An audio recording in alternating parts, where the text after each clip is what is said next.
You may already own straight edge clamps similar to the one I have here. A straight edge clamp is used as a guide surface for running a router or a circular saw to cut off boards or route dados in large panels. It's got an adjustable head on the backside and uses a cam action to lock it secure in place. Our clamp is unique because we actually use a 3-cam system or a triple lock. Our first, second, and third for those really big projects.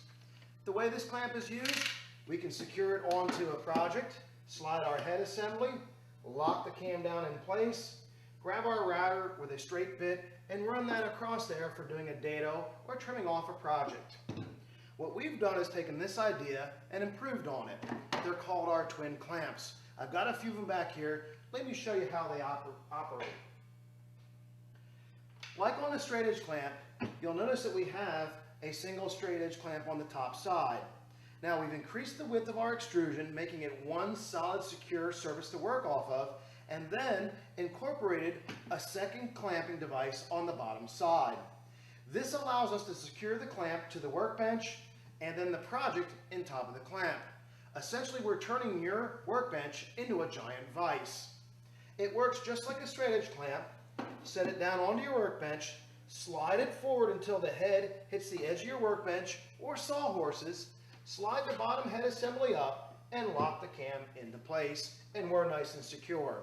Now, if you are going to work on a large project, you're going to want to use the second lock or even the third lock to make sure that this clamp doesn't come off your workbench. We are going to be doing some bigger projects, so I'm going to use my second lock. Now, these clamps are always sold in pairs when working on our workbench or sawhorses. If I tried to put a project in it now on a single clamp, the project's going to want to rock around. So we definitely want to use 2 clamps here. Take your second clamp, again, set it on your workbench, slide the head assembly up till it touches the front edge of the workbench, slide the clamping head down, and lock the cam into place, and we're nice and secure. Now, if you've ever tried to glue up a drawer box or anything that's kind of unique, it generally takes 3 hands to operate your clamps. You need 1 to crank it and 2 to hold onto your projects. Our straight edge clamps are a nice, flat, wide, secure surface, which means our projects sit flat on top of the clamps. So if I were trying to glue up a drawer box, it becomes a very simple task in your shop. We can secure this, align the edges, and bring the clamping assembly up, secure it down, bring the clamping assembly up, and secure it down. You notice how the box doesn't roll inward. It stays nice and square because the pressure is down low where it's needed. Because we're working off of a flat surface, it also aligns this edge, preventing us from having to come back and trim it up later on with a belt sander or a router.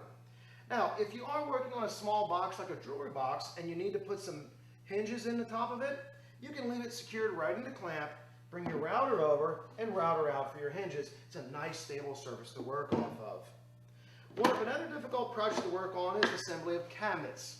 Cabinets are a very large and wide surface. You'll notice that I'm using clamps that actually extend out further than my workbench. The reason for that is, if I have a project that is very large and requires large panels to be used, I can put these panels out beyond the work surface and still not have this thing drop down off the workbench. It increases the working area in my shop. Now, when working on a large cabinet, the hardest thing is to get the 3 sides together. Again, because we're working off of a flat surface, we take our side panel, raise that up, bring it back till it touches the 2 head assembly, slide the back panel up, secure that into place, taking the opposite side of the cabinet and setting it down on top of the clamps. Now, here's a little tip. I like to slide my head assembly up against the cabinet to help keep it in place while I align the edges. This makes it a very simple task and frees up both my hands to adjust the edge, making sure our cabinet is nice and straight. Now, on our clamp, you'll also notice that we have a roller in place. By using the 2 rollers in conjunction with one another, we can check to make sure that the cabinet stays nice and square in our glue-up process. Push your head assembly up tight and lock it into place by pushing down the lever. Push it tight and again, lock it into place, and we're nice and secure. Now you also notice, again, the sides did not collapse inward or bow outward. The pressure is down low, where it's needed, making clamping up large cabinets a very simple task in our shop. Now, not only does this clamp work for large cabinets and drawer boxes, it also functions for regular old glue-ups. I've got 3 pieces here. I like to stand them on edge, and I'll take my glue roller and apply a bead of glue down each one. Then lay them down flat, pull them up against the jaws, align the edges. Notice how both my hands are nice and free. Bring my back clamping assembly against the board, and again, locking it into place.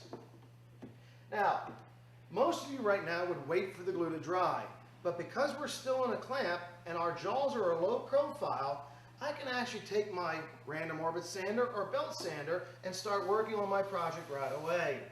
If this is a panel that I'm trying to make a sign with, I can grab my router and actually start routering even before the glue dries. You notice even if the head of the router goes on top of the clamping fixture, the head is a low profile, which doesn't interfere. You'll also notice on the back side here that both handles lock in the down position so they do not interfere with anything that we're using on the top side of this clamp. Now, a lot of you right now would say we're through, but there's a unique feature about these clamps. While I've got one panel drying on one side, I'm going to release the clamps off of my workbench. I'm going to take the clamps, nice and lightweight, unlike a pipe clamp or a bar clamp, flip them over, and we've got a second set of clamps on the back side, ready to glue up a second project. Again, both my hands are free to allow me to work the project very easily, and we basically take our head assembly, bring it up, secure it in place with a quick cam action, slide that up, and secure it into place. Now when we're through, it's a very simple task to lift this off. The extrusions are very lightweight. We stand it up on edge and let it lean up against the wall for drying. When we're through with our project, it's as simple as putting it back on the workbench and taking our project out of the clamps. Again, very lightweight, unlike a pipe clamp or those heavy bar clamps that you might own in your shop.